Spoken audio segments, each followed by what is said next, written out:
Hello, everybody. Mine's still got 5 seconds. Welcome to... 3, 2. Hello, everybody. Welcome to the first episode of Breaking Chains with your star, me. And this is my first guest, Cliff Lynch.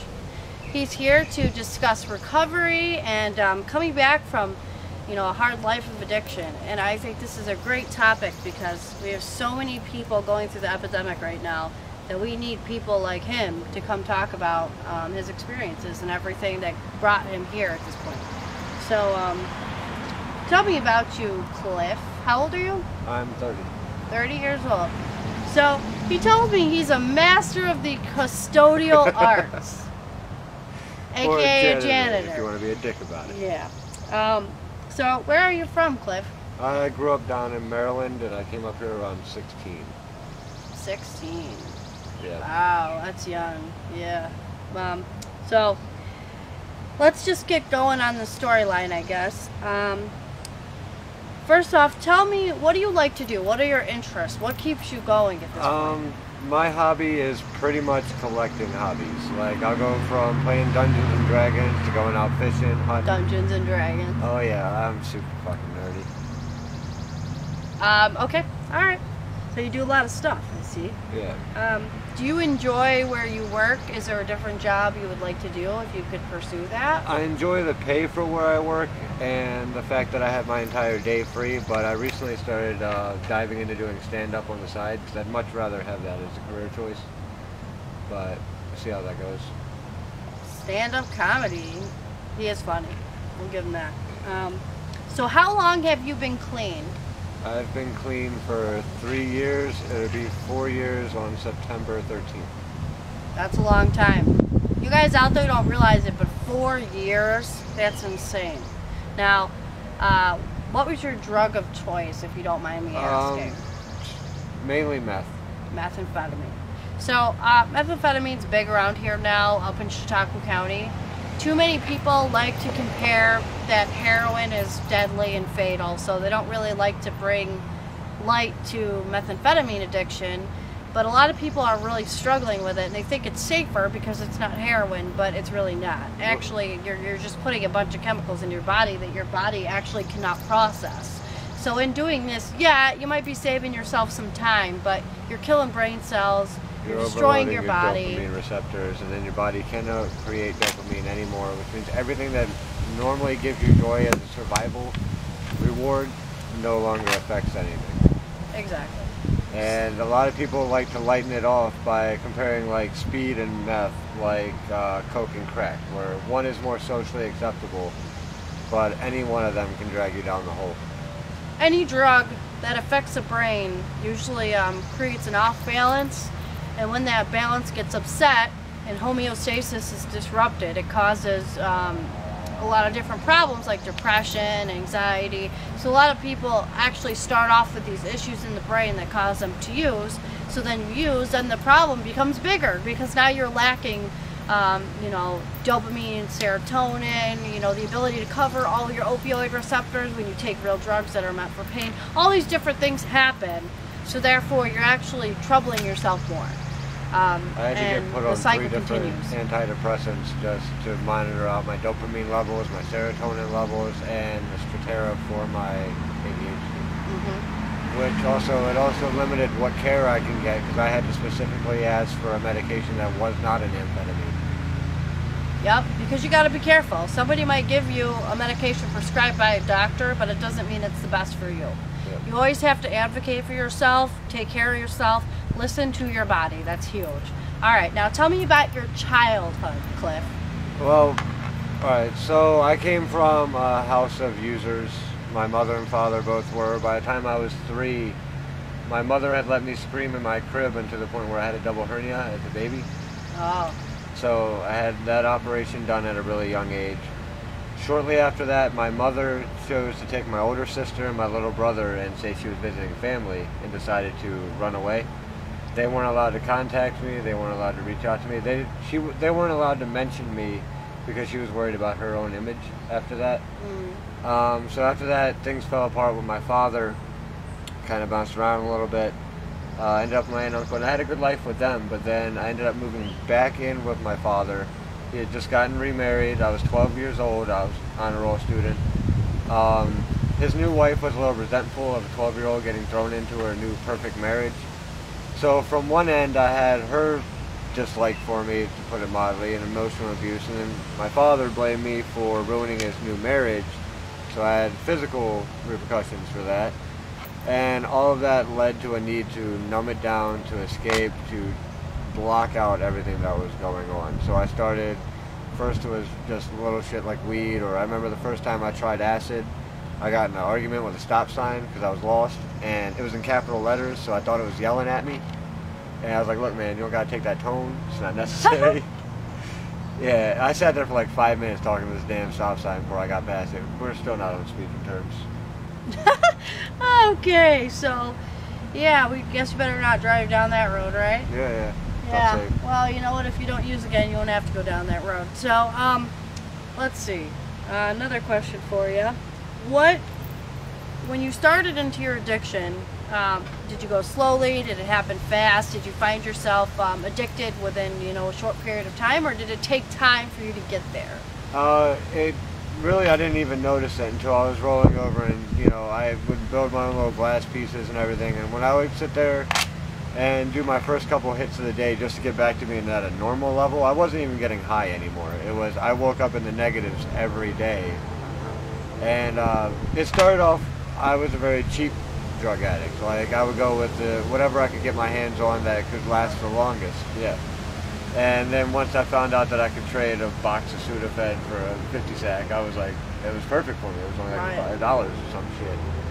But once I found out that the more readily available it was, then the more I accelerated my usage. Mm. So how long did it take you to go from using light drugs such as like pot or drinking to where you ended up? I was probably using I started using some of the harder shit like the pills and the coke and everything around 16, 17, like heavily. The meth was that came after I got hooked on Suboxone. Basically a coworker had one, said here, try this, because I couldn't find anything else to get me through the day, and then I just got hooked on that. Then the meth came probably, can't really say. It just kind of, guy brought it up to me one day, I tried it, and then next thing I know, I was doing it every day. Oh my gosh. So tell me, Cliff, tell me about, how do you feel about Big Pharma? I think that they're trying to fix their problems, but not in an effective way because damage has already been done. Still, human nature is greed. We're still going to be trying to push their dollar cents out over the lives that it costs. So I'm not exactly 100% like their biggest fan. But in the same token, I'm not exactly sure what I would replace it with because we do need certain medications that they provide. Sorry, my neighbor's mowing. On the next token, so you went through a lot of hardships, I see. What was the biggest turning point for you that brought you to recovery? What event was your rock bottom, per se? Mine actually was weird because it didn't specifically involve me. I went back home to Maryland to visit my sister who was having a little rough time with her own sobriety. Where I went with meth, she chose to go with heroin. And she was struggling with her sobriety, but she was rebuilding her life. She had her kids back, had her job back, had everything in order. So I was down there cooking dinner with the kids in the kitchen, and we're singing Disney music and top of our lungs, having a good time. The next thing I know, one of the younger kids came into the other room and told me that mommy is dead. And we went to the bathroom and found out that a dealer had been continuously pushing for free samples and got her, basically. And so she ended up overdosing. And at that moment, first she went brain dead from lack of oxygen. She was alive for a couple of days after that, and then we had to pull the plug. And at that moment, that's when shit had to change.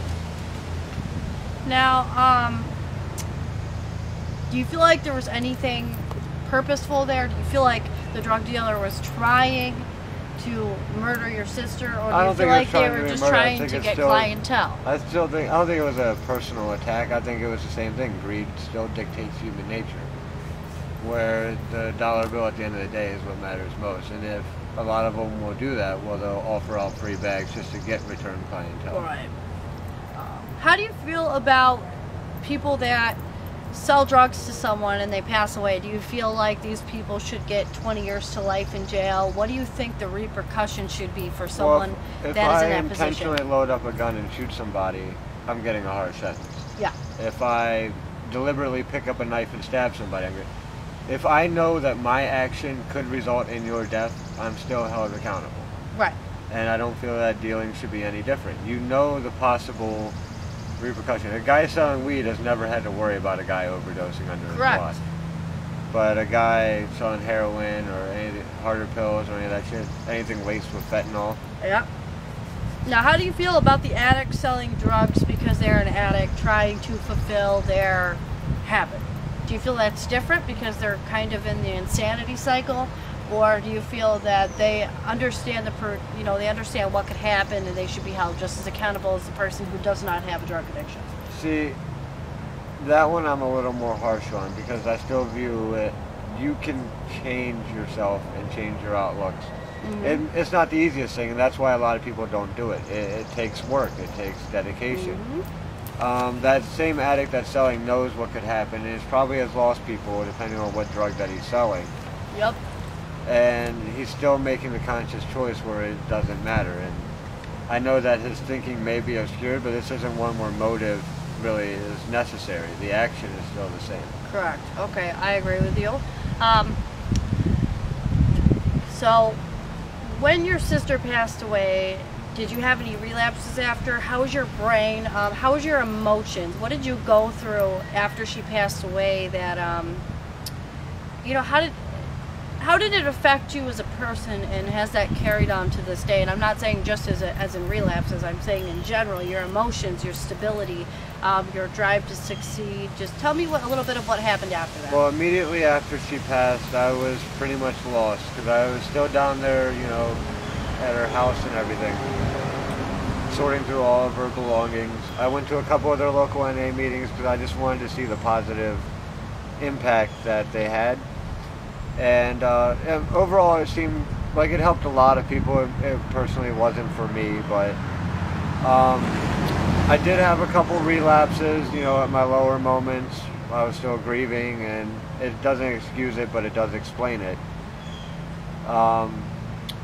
After I was able to get my emotions under control, luckily before spiraling back down into anything really bad, I've just used that belief in who I want to be the driving force between becoming that person, basically. Mm-hmm. Now, do you believe that relapses are a part of recovery, and do you believe they'd help to teach us lessons that are valuable in sustaining recovery, or do you feel that they are a personal attack on ourselves that do us absolutely no good?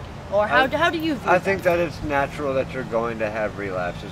You have relapses with everything in your life. You cut soda out of your life, you're going to have relapses. Mm-hmm. You cut a toxic relationship out of your life, you're going to go back a few times. You got to.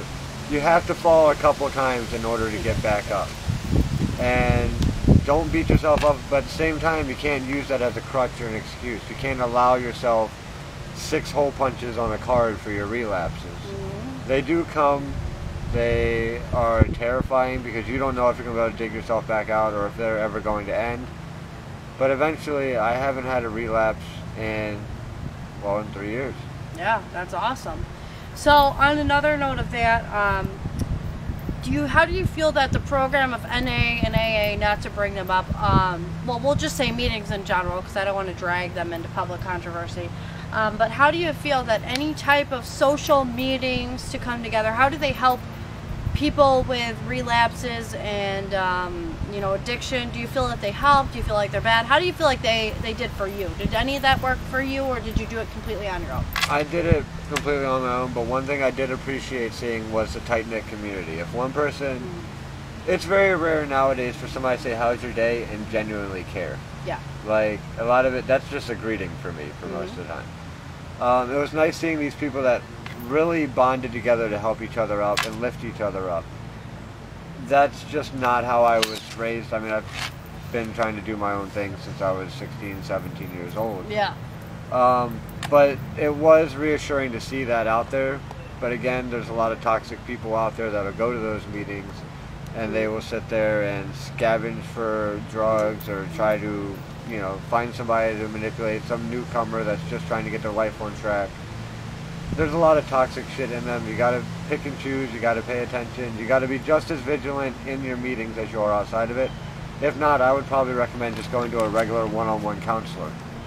I agree. I think there's a lot of good that comes from free meetings. I do. I think that having people that are going through the same thing is definitely a big help. I think that going to counseling and having someone to talk to is a big help.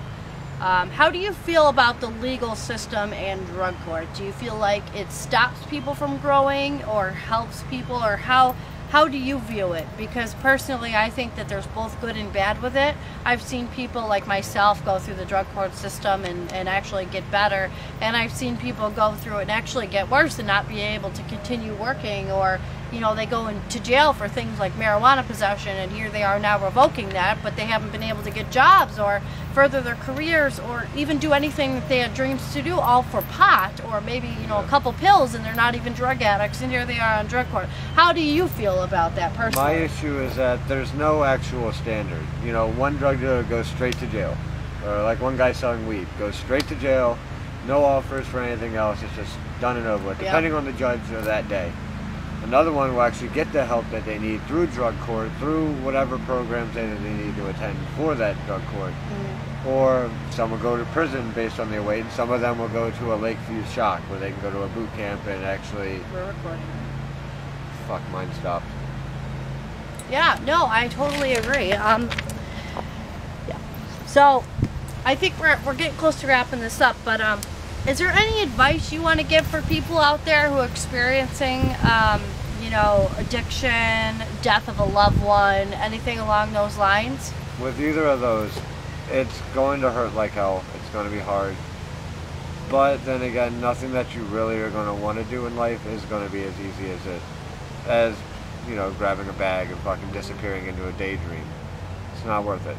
No. In conclusion, I have lost my sister to addiction. She passed away on November 21st, 2018 from heroin after a relapse. She had had about a 1.5 years clean. And with this being said, I started these episodes in memory of her to promote peer-to-peer counseling that we don't have to pay for. When I make this video and you watch it, I wanted to give you hope that you can get better, that your relapses don't define you, that your addiction doesn't define you, that you can live a normal, happy life if you continue trying, and you don't have to let other people around you change how you feel about yourself. How do you feel that people view you? Honestly, I think about it quite often. There's a million different versions of me throughout all these different people. Some people, I'm the biggest asshole you've ever met. There are people from my childhood. Actually, I was at a company picnic and a coworker of mine was dating somebody that knew me when I was young. And that woman hated me. And he was like, I don't know why. And I explained to him, she probably told you all the terrible shit that I did. I was a terrible person. Yeah. I was a horrible person. So, I mean, that version of me still exists in their memory, but I mean, that's the only place that it does exist. At least I hope so. So I think there's a million different entities of me that live in everybody's different subconscious. Exactly, and let me tell you this, our body completely changes every 7 years, so we actually are 100% not the person we were 7 years ago. So if you want to, you know, talk about yourself like, oh, that was me back then, it really wasn't you at all. You're completely different. Even your brain has completely transformed. The only thing that remains the same is your memories. So in that conclusion, where do the memories come from? How are they still there? That's neurons that are all new. So you really don't have to say that because I was this way in my past, that's who I am now, because it's not you. Right. On another note, thank you for being here today. Thank you for starring in my first video. We are going to have many more to come. There is going to be a live video chat that I will have posted by this point that you see this video.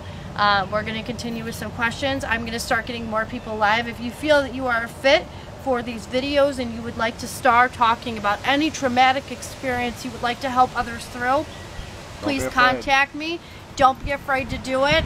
I would love help with the videotaping, editing, all that stuff. If you want to help and be a part of this experience, go right ahead. I also work a lot. I'm a nurse. I'm a recovery advocate. I am a mother. I do a lot of things, and I was just like him at one point, and I was, I did a lot of bad things, but just because we do things at one point in our life doesn't mean that is us.